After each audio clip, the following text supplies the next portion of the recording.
If you're going on dates, constantly looking for that immediate spark, that instant connection that is so exceptionally rare, that might be why you're single and still going on dates. Because if you look at relationships that start with that instant spark, how long do they usually last?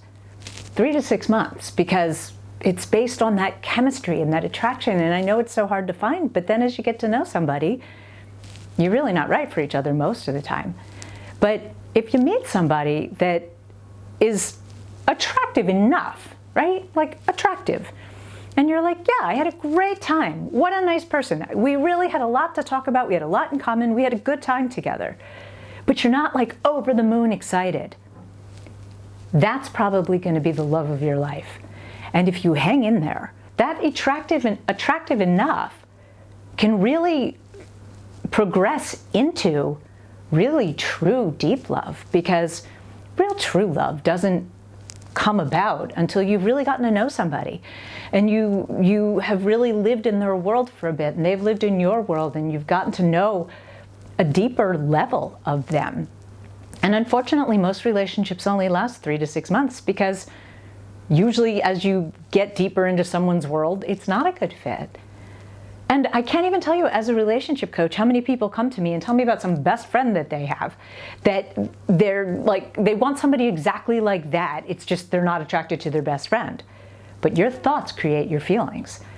So if there's somebody in your life that you really have a great time with and you just think you have a lot in common, but you don't think that you're attracted to them, think again. Because that slow burn kind of relationship where you keep your mind open and maybe fantasize. Thoughts are really powerful. Fantasy is like visualization. So visualize being with that person. And you might be really surprised that you do become attracted and you see them in a different way. Because what you're really looking for is your best friend. I always say I want my best friend that I can't keep my hands off of, right? So it starts with the best friend. That's the hard part, really. And yeah, as a matchmaker, I get a lot of feedback from dates that say, yeah, really great person. They rate the date really high. They had a great time, but they say, yeah, I just didn't feel any chemistry, so I don't want to see them again. That's the big mistake that I'm talking about. If you have a great time with somebody, but you're just not feeling chemistry, try flirting with them.